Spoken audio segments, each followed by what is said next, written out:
Ms. Escobar, Representative Escobar, let me say this before you go on. I want to thank you for working so closely with us to make this hearing happen, and I really appreciate you very much. Thank you. You may go forward. Chairman Cummings, Ranking Member Jordan, members of the committee, thank you for calling this hearing and for the privilege of testifying before you today. I am proud to live not near, but on the U.S.-Mexico border in El Paso, Texas, a community that has long been safe and secure, a modern-day Ellis Island. For 7 months, my office has facilitated delegation visits to El Paso, 10 so far and more to come, and I'm grateful for all of those who've been able to or will soon join us to bear witness to what is happening at the hands of the U.S. government. There is no doubt that the increasing number of migrants at our southern border has presented a challenge. Unfortunately, in the last 2 years, our country has failed to live up to our founding values when addressing that challenge. Before I focus on what our government is doing, let me tell you what my community is doing. For years, but especially in this last year, El Paso has stepped up, helping feed, shelter, and offer hospitality to thousands of migrant families released by DHS week after week. My community, with a fraction of the resources available to the federal government, has responded more strategically, thoughtfully, and compassionately than the federal government has. El Paso knows that this is not a matter of resources, but a matter of will. El Paso has had to stand up shelters on a moment's notice, transport hundreds of migrants daily using only volunteers, and we've opened our wallets and our hearts to ensure that every one of those vulnerable souls has a clean, safe place to stay once out of custody. El Paso made the choice to employ compassion and goodwill. And then we have the choice that our government has made. Our government, at the hands of this administration, has exhibited an incompetence and cruelty that has created a human rights crisis in our own country. Under the Trump administration, border communities have borne witness to the deaths of at least 6 children in government custody since September. Family separation, a practice called illegal by the United Nations, one which, according to the American Academy of Pediatrics, inflicts deep, lifelong trauma. A policy so heinous that the sound of a weeping child secretly recorded in a detention facility moved even some of the most hardline anti-immigrant Americans. El Paso was the testing ground for child separation, a policy that continues to this day. We've seen severe overcrowding in Border Patrol processing centers that is so inhumane that the DHS Office of the Inspector General described it as dangerous because it represents an immediate risk to agents and migrants alike. We've seen conditions that dehumanize migrants, stripping them of their dignity, sending good agents into states of despondency, giving cover to bad agents who abuse their authority.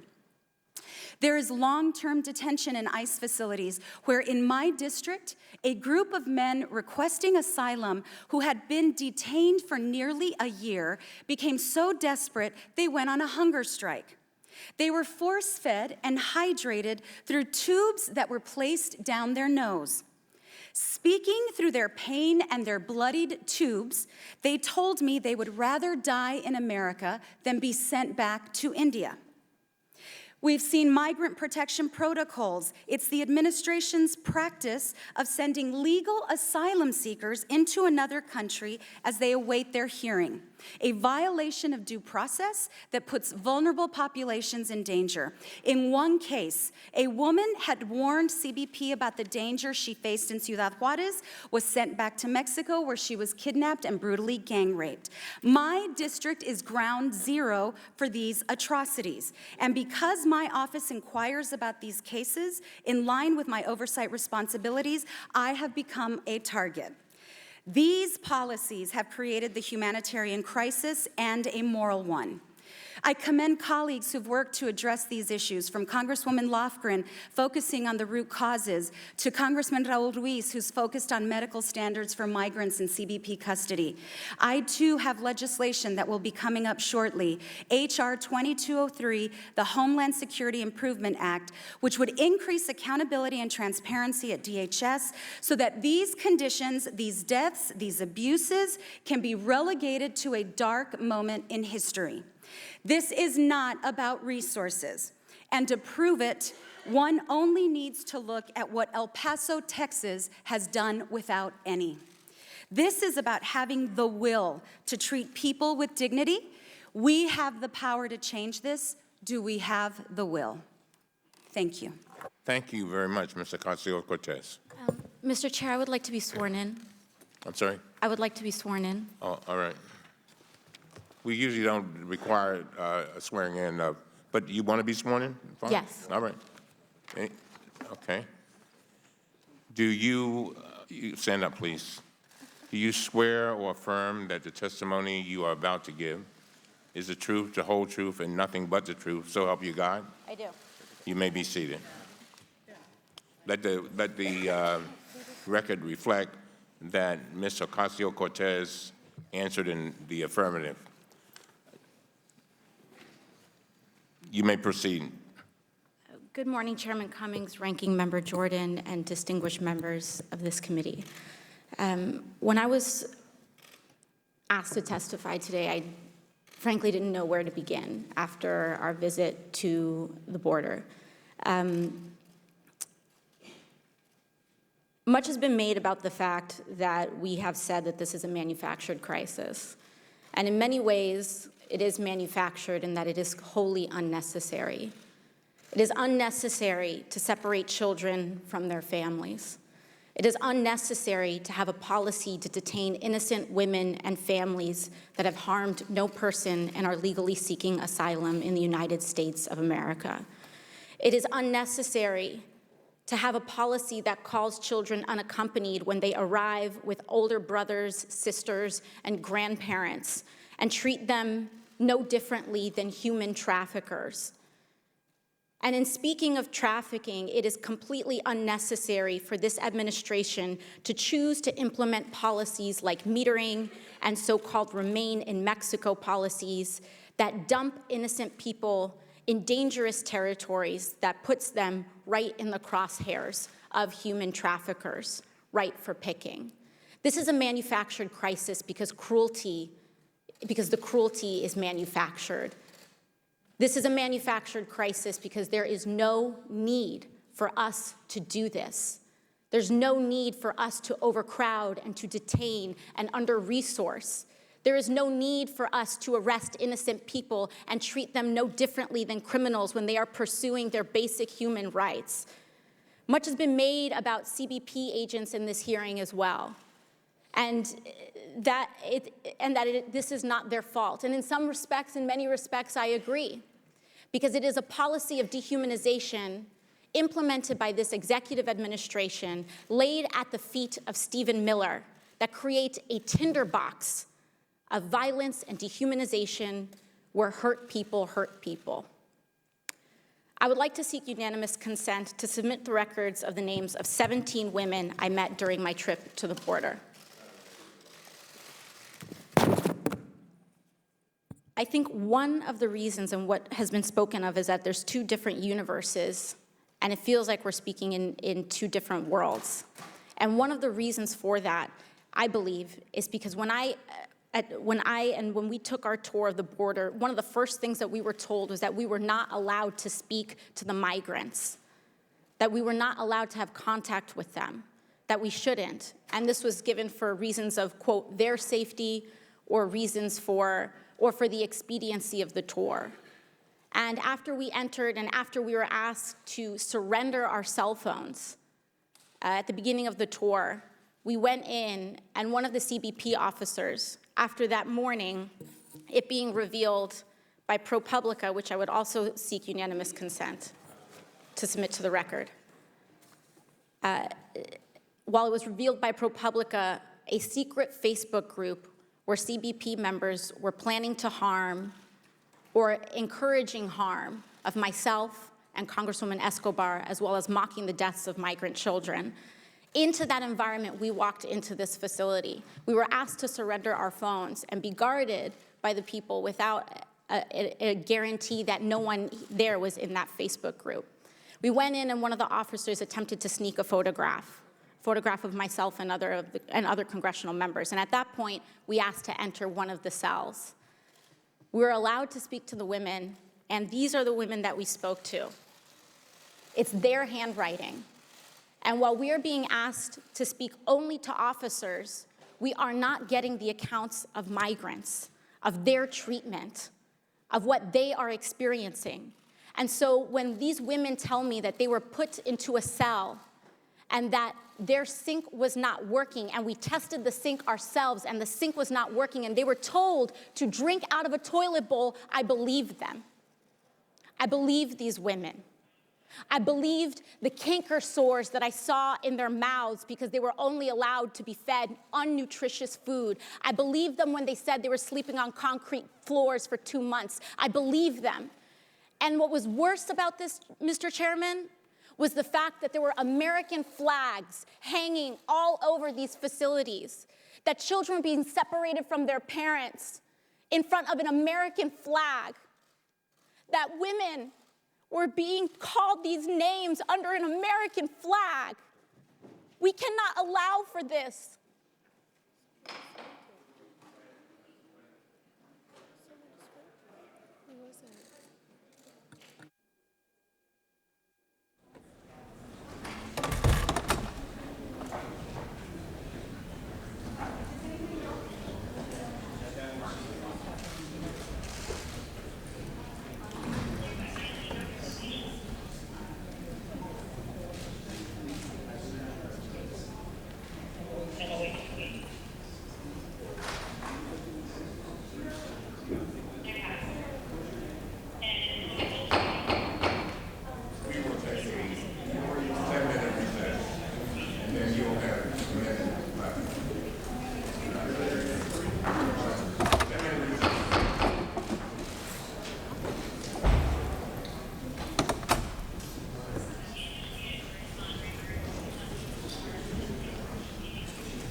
Representative Green, who is a medical doctor, just told me she'll be okay.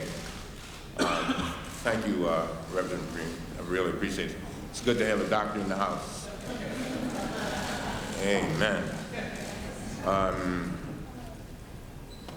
Miss, since I interrupted you, I'll give you 30. I'm sorry. We'll give you a minute to wrap it up. Thank please. you, Mr. Chair, and I know my time was wrapping up at that time, so and again, we have to make sure that, and over again, when we spoke to these folks, whether it was agents, whether it was HHS officials, oftentimes they said the thing that we need most is not resources, we need policy change. So we need to change our metering policies. We need to change our detention policies. We need to change our policies on who we call unaccompanied. And that is one of the key areas, in addition to changing our policy on foreign affairs, on investment, on being an equal partner in Latin America and the Western Hemisphere. Thank you very much. Thank you very much. Ms. Tlaib, again, I want to thank you for your phone call about 2 weeks ago when you wanted to pull together things to get down there, go down to the border. Thank you very much. You have now 5 minutes. Thank you so much, Chairman, honorable members of the committee. Thank you all for this critically important hearing today, and shukran, which means thank you, Chairman Cummings, for always creating a space for us in this committee. From the first week, you said we give you new energy. I hope that's still the case. So thank you. By allowing us to testify before this committee and enter what we observed and experienced in our visit to El Paso border on July 1st to the CPP Station 1 and the camp into the congressional record. I appreciate that responsibility and not picking on the president, but holding this administration accountable. First, no one is illegal. That term is derogatory now because it dehumanizes people. You can say any other forms of maybe coming in without regulations or so forth, but the use of illegal is disrespectful, and I ask my colleagues to try in so many ways to not dehumanize our immigrant neighbors that are trying to come in for a safe haven. Mr. Speaker, while working at human service and community advocacy organizations, I learned early on that to truly bring power to the table, to see what is at stake, you have to bring people in the room who can't be here. So I'm asking for Jacqueline, who's was age 7, from Guatemala, who died from sepsis while in our care. She was the same age as my son when I heard about it. Mr. Speaker, we do have a crisis at our border. It is one of morality. As we have seen this current strategy unfold, intentional and cruelly created by the Trump administration, dead set on sending a hate-filled message that those seeking refuge are not welcome in America, in our America, and that the rule of law, human rights, will not protect him here. Instead, Mr. Chairman, it's a dangerous ideology that rules our nation right now. I've been so deeply haunted by the unforgettable image of a 4-year-old boy coming up to me through a glass door of a cell he was in with a number of other children, asked me in Spanish where his papa was, and slid a very small board to me so I could write something on it. It was like a dry board.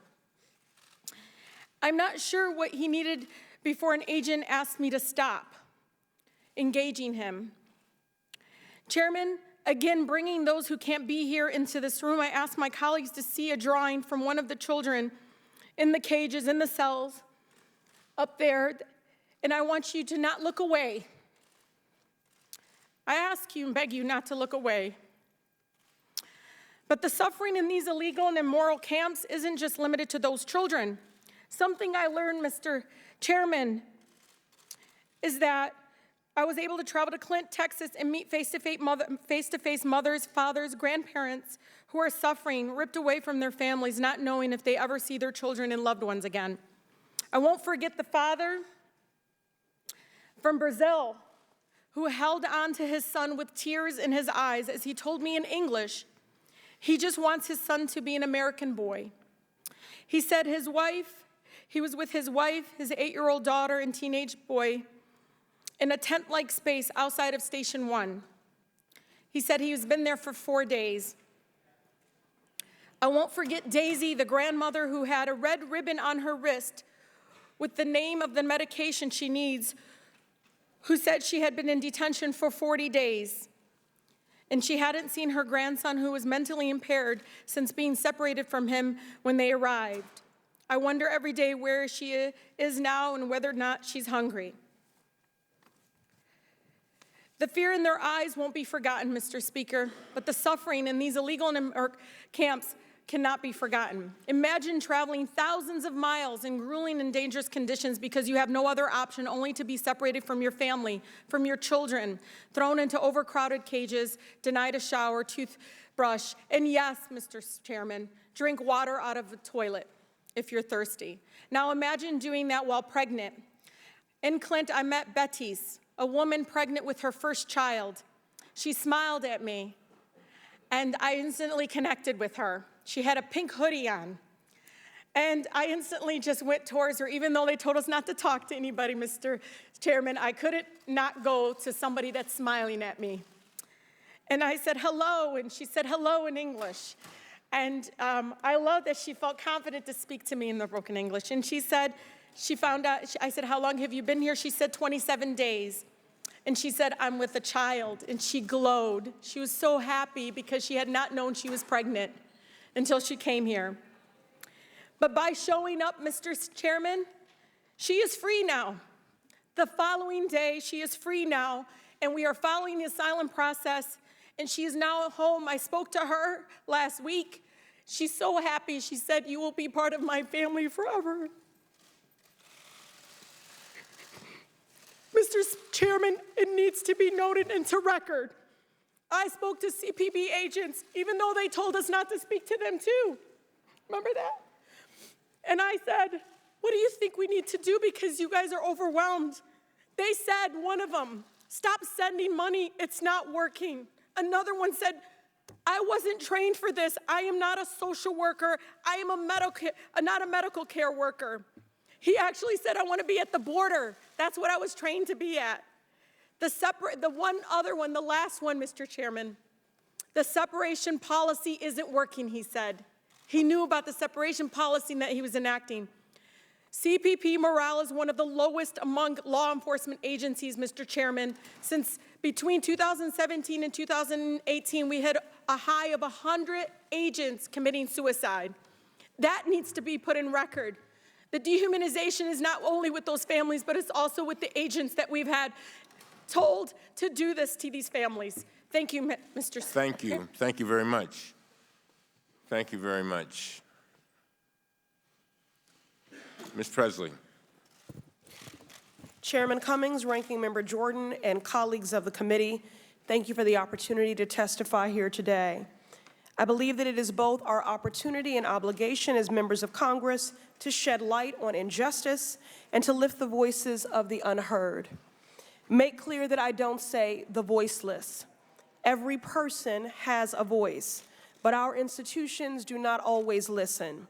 So today, I do not speak on behalf of anyone, but I make space for the stories our nation so desperately needs to hear in this moment. Mr. Chairman, I cannot unsee what I've seen. I cannot unfeel what I experienced. I refuse to. Although admittedly it robs me of sleep and peace of mind, but that pales in comparison to the pain felt by families that have been robbed of their liberty, their legal rights, and their dignity, and some even the lives of their babies. During our stop at the El Paso Border Patrol facility, I pressed my hand to a plexiglass window. I met the gazes of several women on the other side. Their shoulders were slumped, their clothes filthy, their eyes vacant. I turned to a Border Patrol officer and asked, "What is the temperature in this room?" The officer responded, "I do not know." I then asked how they set the temperatures in the room. He mumbled again, he did not know. Mr. Chairman, on the day of our visit, it was a sweltering 103 degrees in El Paso. "What's the heat index at which you bring folks indoors?" I inquired. Border Patrol responded with no answer.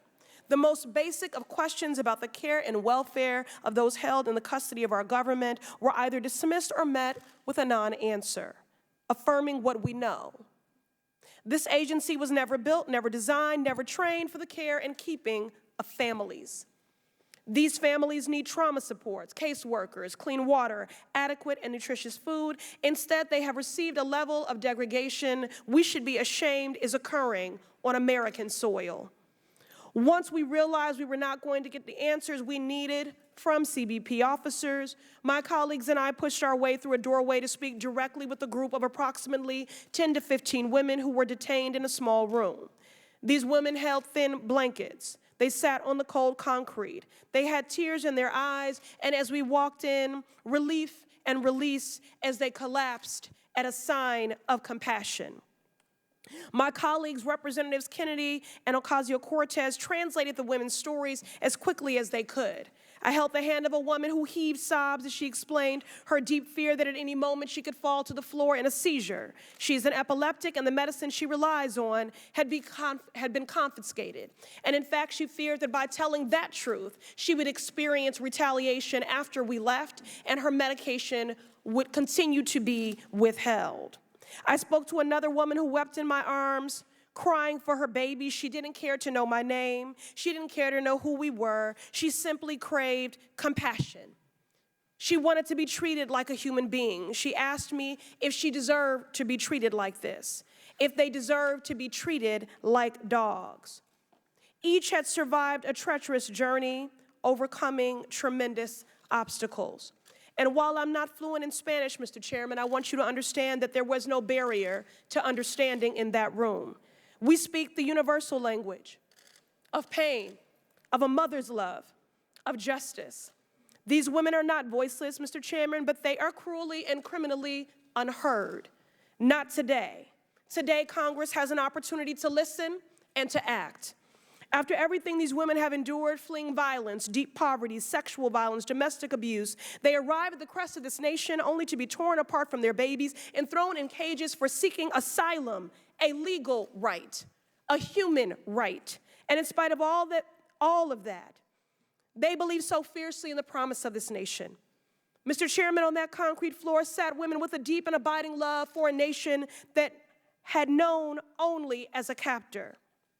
In spite of the abuse and adversity they had endured, all they desperately wanted to do was to hold their babies and have this nation give them a chance to make a credible fear claim, a chance to make it to a court date, a chance to make the case that they would work so fiercely to make this nation their home, just as generations and generations before them have done. They begged us for forgiveness, Mr. Chair. What will we say to this generation of children and parents we imprisoned for seeking safety? We should be the ones begging for forgiveness. All they want is one more chance to make their way, to protect their families, to live, and I do not know what is more American than that. Thank you very much. I want to thank our entire panel, all of you, for laying out the case, what you have observed and your opinions. I really appreciate the way you've done it. We are now going to move to the next panel.